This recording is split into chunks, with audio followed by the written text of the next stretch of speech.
Can you take us inside the room the first time you asked to put your robots on nuclear silos? If this thing's in there with an ordnance or a missile, it's not going to have an unintended consequence. Thousands of companies show up to sell their technology to the U.S. Department of Defense each year, but so few will transition from proof of concept to true production across the valley of death. The select few who do, their stories are rarely told. Until now. I'm Noah Scheinbaum, and this is Crossing the Valley. All right. Troy Demmer, co-founder, chief product officer of Gecko Robotics here at Reagan National Defense Forum. Welcome to Crossing the Valley. Thanks for making time, man. Thanks for being here. Thanks for having me, Noah. I do my best, you know. We do the hard work out here. Troy, I feel like Gecko is a company whose time's kind of come. You know, physical AI is all the rage right now. You guys have been securing critical infrastructure kind of before it was cool. Take us back. Like, what possibly possessed you to build like climbing robots? Well, it's had no idea what I signed up for, but looking back on it pretty fondly, 12, 13 years ago, the journey started, and it really started with a premise on, we don't fundamentally understand the built world around us. And, I had a medical background, so I saw sort of the evolution happen through the human body, diagnostics, the electronic medical records. And we had an alumni of our school come to us and basically say, like, I run this merchant power plant. My assets only up 70% of the time. Big portion of that, I have unplanned downtime, just horrible time trying to keep up with, an aging asset. And it really opened our eyes to like, oh man, like this is, constantly chasing your tail. The existing methods that exist are very manual, hazardous, dangerous. 0.1% of, sort of your equipment's actually being assessed. And so, it leaves a lot to interpolate and ultimately results in the asset failing, sometimes really horrific things happening, catastrophic things happening, power plants blowing up and, killing people or spilling, leaking things into the environment. But more often it's just this slow, painful, decrease in your availability and your uptime and your ability to like produce. Yeah. And that's, there's a huge opportunity cost. Yeah, absolutely. Because I am interested in like the nerdy details of all of this. When you say an alumni of your school had this problem, how did that problem reach you guys? Like, what was actually the mechanism whereby you learned about this whole thing? Oh yeah. I mean, like Grove City College, small knit school up in Western PA, hour north of Pittsburgh. And he ran a merchant power plant just 30 minutes from the school. And so he said, like, look, I got this problem. Building kind of technologies in university, like ultimately sometimes without a purpose. I'll give you a purpose. Like, come out to my facility. I'll show you what I got going. And ultimately looking at it and being like, wow, that's an interesting problem space. That's, not something you get to see all the time, and just, empathizing with how things are being done today and, ultimately building the first robot in a boiler that, combusted really interesting novel technology. It could combust anything from like trash to coal to switchgrass and, 30, 40,000 people getting power. So this isn't like a big power producer, but that was like the perfect place to innovate and to, do it in a low threat way, with someone that was, invested in our success, invested in his own, trying to get ahead of these problems. And so it was really, really, really awesome. Like, I don't think you could build a technology like this in a lab. Like, that was the unfair advantage, was just access to the problem. Yeah. Absolutely. And was this through like a class or just a jobs, like an internship? Literally, How did you meet this guy? I'm so curious. Yeah. Came to the school, electrical engineering program, senior research project. Yeah. Said, what is going on? So it started as a class project. And so, let's, I think it had been running for a few years, honestly. Yeah. And we're just like, okay, let's try to make some more progress this year.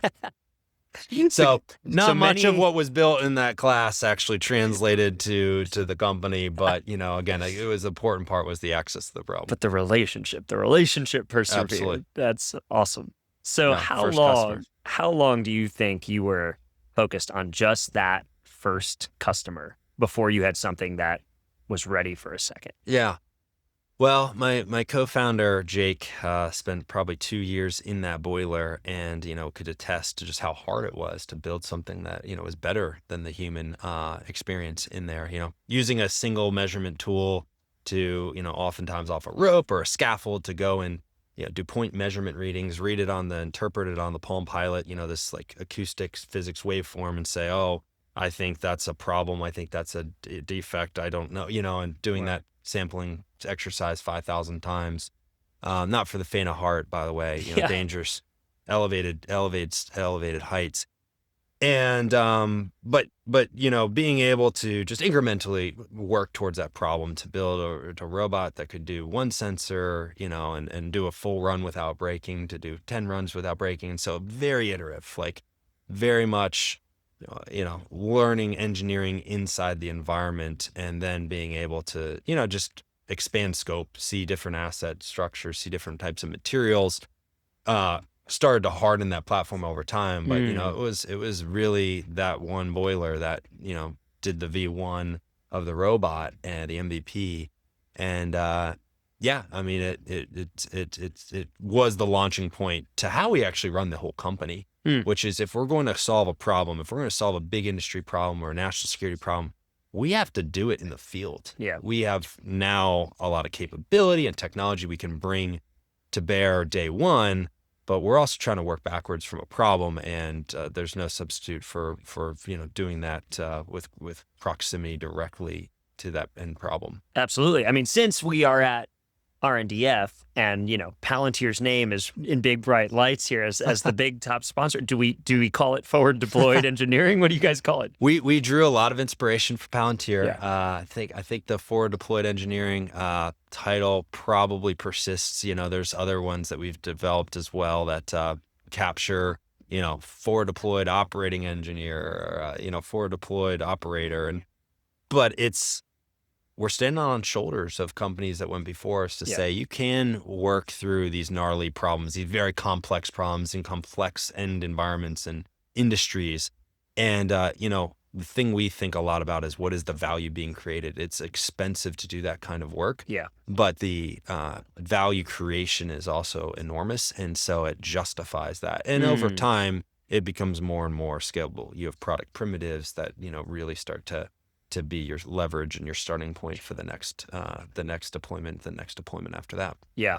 Was there a moment, early days moment, like, so you served this one client, was there something where you guys felt like we actually have something here?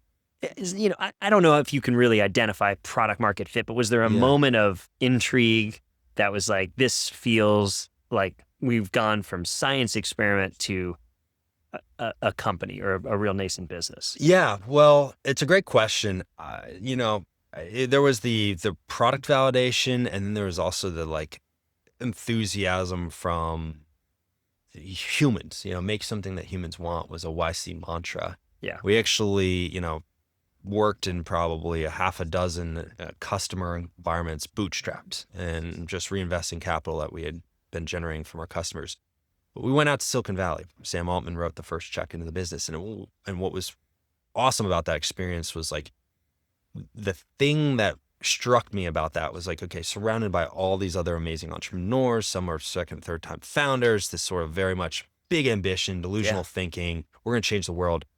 But no one was working on the sectors we were working on. No one was working in the kind of integrated, hardware stacks that we were working on. It's so like, damn, if we don't solve this problem, and Silicon Valley's not looking at this problem, then it's going to just continue to persist. Yep. And that was the mission that allowed us to really get through some really hard times, some difficult times of trying to build technologies when there wasn't a ton of believers in out there. I mean, we had some customers that loved what we did, but you're talking about some environments that haven't had technology benefit them ever for a very long time. And so a lot of inertia, a lot of organ rejection. Yeah, or a bunch of 22-year-olds showing up and telling them, hey, I grew a beard real quickly to try to bump my age up, to try to create a little status alignment, but they saw through that. That's true. Do you know this is the first year for I've started shaving again this year after years where I'm like, I'm now at the point where I'd rather look younger than older. It's better actually look a little younger now. So I love that. It's right in that, it's that mid-30s demarcation. I'm still holding that card close to the chest. Keep it, man. You look great. Okay, so that early kind of vote of confidence from someone like Sam Altman, and this was YC Sam Altman, not yet OpenAI Sam Altman. That's right. But still, I mean, a pretty big vote of confidence. It's nice when the Silicon Valley overlords think that you're maybe worth a damn, onto something. For Secret sure. hiding in plain sight.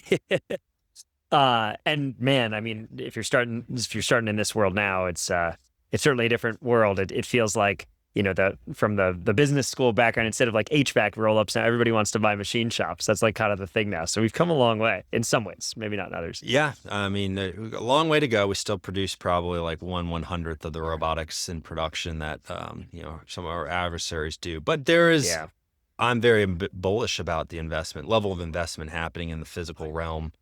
Solving, and I don't think it's just about robotics, but it's about verticalized technology stacks to solve these industry problems that, the real world hasn't gotten that much better. And if, in fact, if you look at report cards for the grades of our infrastructure and everything, we could even say they've declined because we're, lost our ability to build and bring on new. So we're asking more and more of the stuff we have. Right, which is not particularly encouraging. So, you guys, as you did build this commercial traction today, I mean, you are very active. It's kind of fashionable to say defense and critical industries. Critical industries then are defined by whoever uses the word. It could mean any, some people it's energy, some people critical industries is the food, is our food supply. I mean, all things are, useful to the economy. When did you get interested in the defense sphere? How did you go from grids to national security challenges? Well, cutting our teeth in power plants and refineries and manufacturing facilities that make things like paper products and steel and the building blocks really for a lot of times we think of the defense industrial base. Well, it's really one industrial base, right? And so it's like all those are inputs, and it felt like a pretty natural evolution for us of like where are the most critical platforms to both build and maintain. Where is availability at a premium, the opportunity cost of not having an asset available. And so, we looked inside of some of the services and said, where could we potentially, augment and implement our technology, and, led us to things like submarines and surface ships and aircraft and ICBM, missile silos, and, infrastructure that's got incredible capability, massive surface area, and is a real force projection. So it's going to be a critical component of our national security. And that journey started about 4 years ago. Okay. So you guys made a decision to start looking at the applications of your technology in this federal market. Yeah. And then how did you go about that? Was that you scanning sam.gov? Was that hiring ahead of federal? Like, what did that look like for you guys? Yeah. So I personally took that initiative on. I think where, to give a lot of credit to some of the acquisition reform that was happening, so to get some of the non-traditionals, get some innovation going, it really led us back to an organization called AF Works, very, very, important. And so like, we were one of the SBIR success stories, I would say, is that we had opportunity. It started to create, again, access to the problem for the Air Force. And without that, we wouldn't have had starting to create the semblance of a defense company, a contractor that had the license, that had the registration numbers, that had the security postures, that had the knowledge of how things are procured and bought. And so, we got a phase 1, phase 2, another phase 2. And then we just started to really think about, okay, how do we make cross the chasm, and how do we build out a sophisticated motion and capture motion, and one that has sort of the right core infrastructure that we can build around. And so that really started in earnest about 2.5 years ago. Yeah. So you guys had a hypothesis that there's a lot that would translate. I guess what has been really natural, and where has it required kind of a revisiting of the business model? Yeah, well, the kinds of problems that exist are pretty similar. We're talking about steel and concrete and composites and other building materials of the built world, and they're all subject to operating stresses and environmental factors that, will just, do the wear and tear over time. The geometries are different. We're talking about assets that move. We're talking about assets that, aren't stationary in one spot. We have fixed infrastructure inside of our bases, but we're really on these, capabilities that are meant to be moving around. And, if we're trying to look at a stable asset that's grounded versus a ship that's kind of rocking in the sea, that level of understanding of like, okay, my way I localize my data, meaning I can assign a point in space for this, measurement that I'm trying to assess. What's the health of a deck, or what's the health of a tank or an intake on this, destroyer class ship? I got to know how to localize that. And so working in different sea states, working inside of environments that, sometimes you can't bring the same types of technologies to. And so you got to set up, work inside of other networking, and sort of access to cloud environments and, security frameworks around air gapping the technology and all that. So there was a lot of learnings in the early days. Yeah. And I think we were able to just be good apprentices, get the right experts around us. But most importantly, to just go back to a theme I've talked about, like get close to that problem and like not try to do this in a lab environment, but do this in the real environment. And, grateful to those early partnerships, those in the side of the services that, the port engineers and the aircraft maintenance folks that gave us the opportunity to, see those assets and be able to bring our technologies to bear and augment them in the field. Yeah. I think it's really, really important to understand that early process, because I mean, not only are you dealing with systems that are slightly different or like dealing with a slightly different level of security, but many of them are proprietary, right? Like, does Lockheed Martin want your robot crawling all over their very, they're super secret, piece of hardware? Technically, maybe the Air Force owns and operates some of these platforms, but they don't actually, the military doesn't manufacture virtually any of their own platforms. It's all third-party vendors. Yeah. So that first, I mean, if you think back to like the first, whether it was a pilot engagement, R&D, whatever that kind of initial touch point was, I'm really curious if you're able to share what platform did they give, like what were you able to touch first in this realm?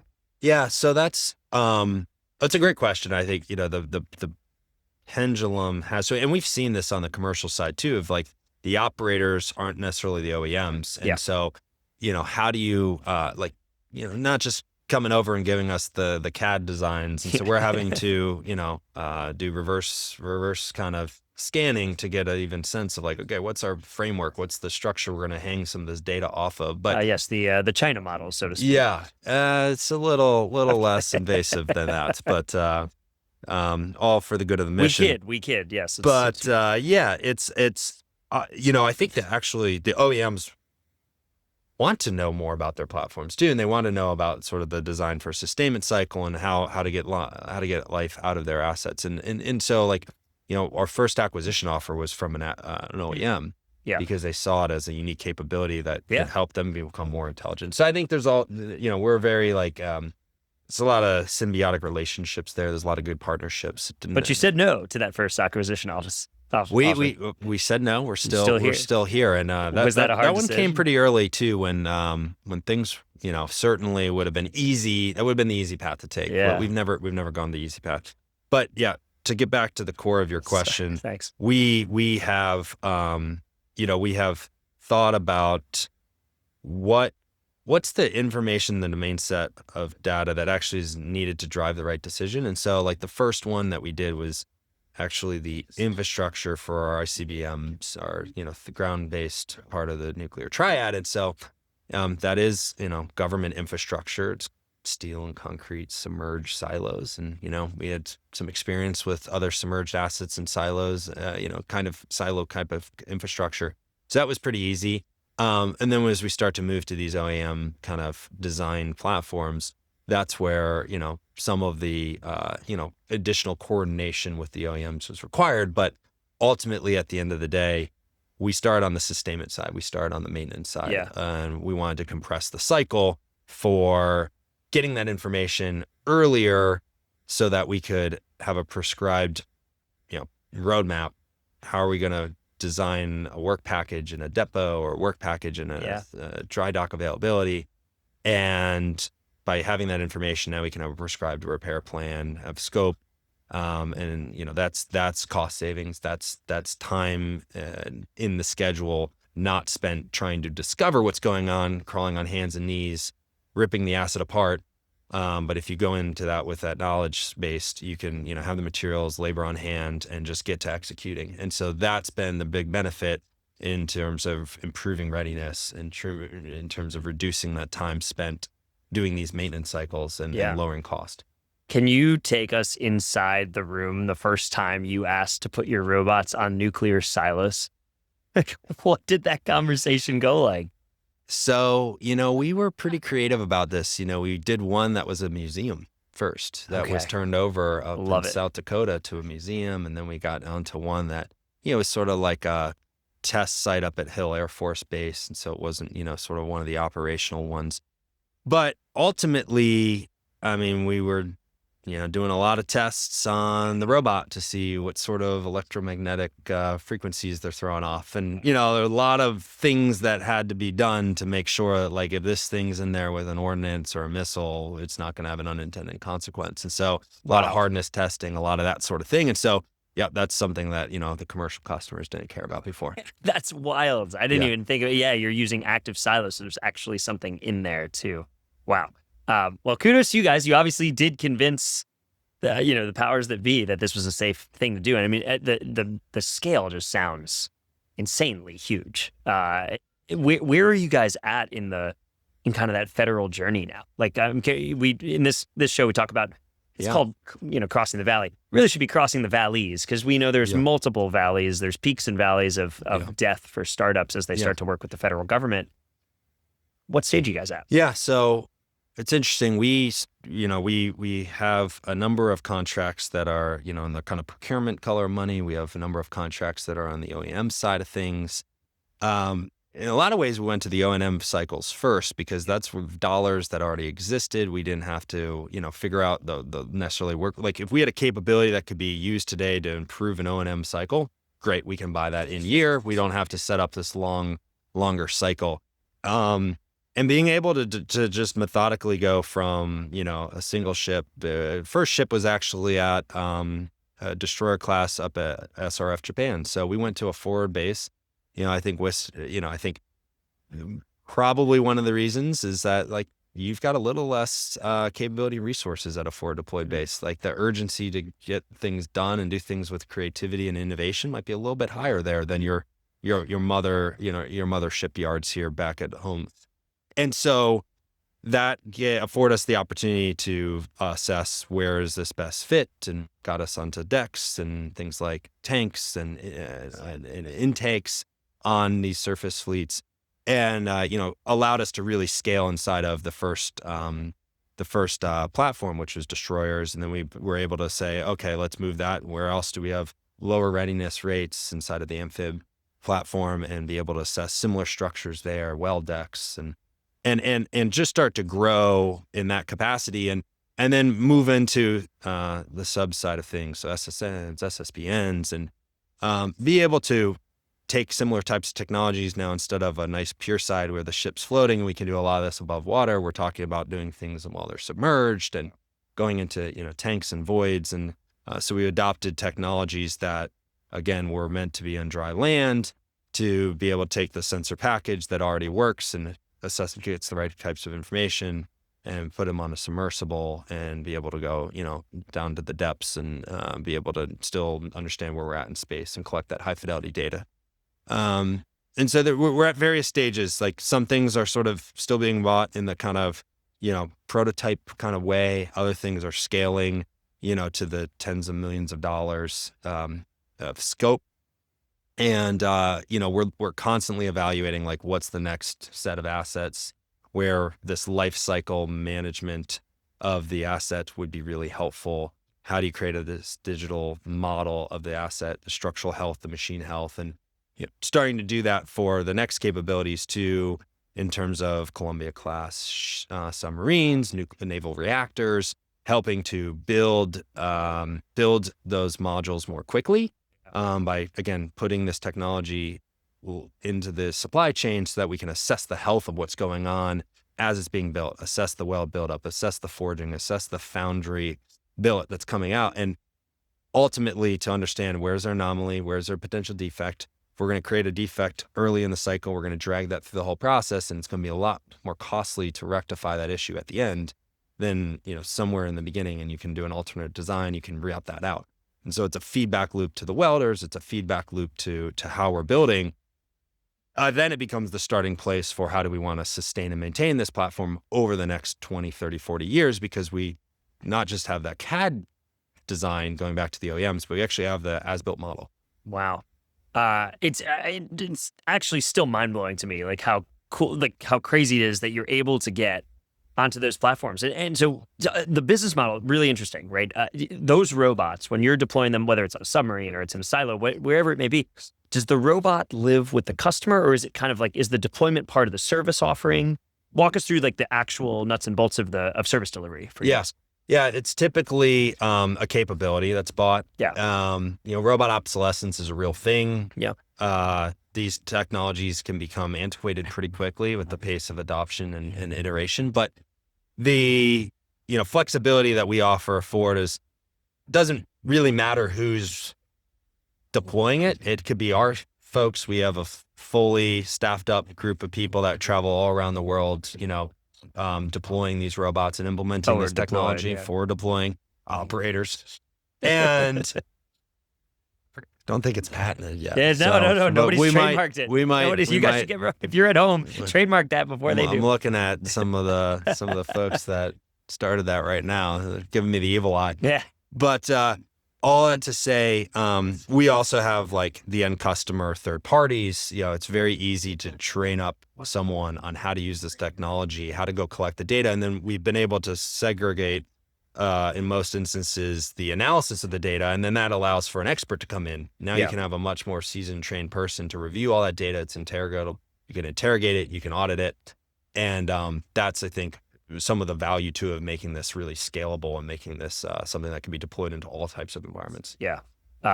Because one of my questions is going to be about ramping up production of these robots and how you're able to actually supply as you gain more customers. Presumably it's not a linear relationship; it's actually fairly exponential. But I don't know, what does production look like for you all to make those here in the U.S.? Yeah, absolutely. So we're a manufacturer. We make robots in Pittsburgh, Pennsylvania. Yeah. We're very proud of that.